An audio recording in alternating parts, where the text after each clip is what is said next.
Hi, I'm Milia Curry with Aravaipa Running, and I'm sitting here with Mike Halovatch, and you placed third at our 100K today.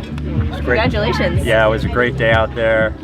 I mean, you definitely try to put a little time in the bank on the first loop knowing that it's going to heat up tremendously, and then it just really starts to catch up with you, and then it's like attrition out there, so you gotta just every aid station just ice over the head, pulling off the shirt, dousing the ice, and staying on top of the nutrition. But I don't care what you're doing out there, it catches up with you and you just start slowing down. So it was a tough day out there, but great course, great volunteers, a hard effort no matter who did what distance or what place they came in. Everyone's earning their stripes today.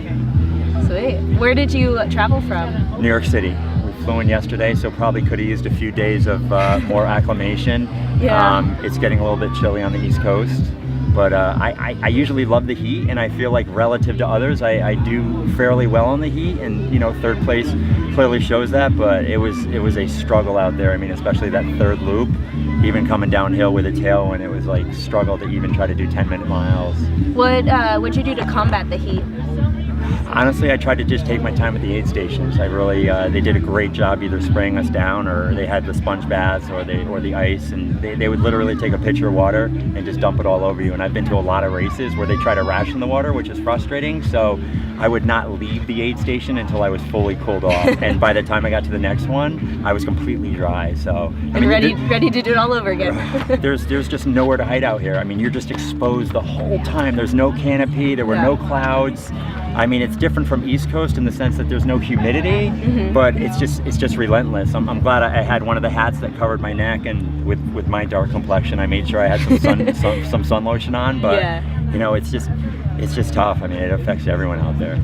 Yeah, and the sun just sort of drains you and makes you tired anyway. And you know what I think a lot of people do is they just start to slack off on things like nutrition or even hydration, because it starts to make them miserable where they forget. So I actually set my watch to remind me to eat and drink, and it just helps. It helps a ton, because sometimes you're just blind.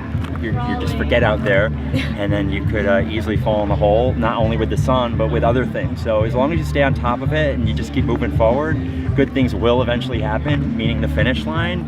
But it is very tough. It is a tough race. So I've been asking everyone this. Did you see a favorite costume out there?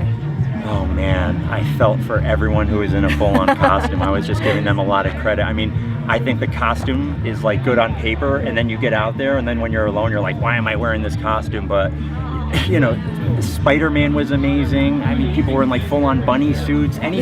Anybody who I saw with a full suit covering full skin, the onesies. It was unbelievable. I don't know how they kept cool, and they just keep going. Sealed in all the sweat, maybe. So it was a great festive atmosphere. You know, everyone was congratulating as you went by. Everyone was in a good mood, even though it was tough. And the aid stations were just like, everyone was surviving together. So there was a lot of camaraderie, and everyone was helping each other out. So it was a really good atmosphere. Awesome. Yeah.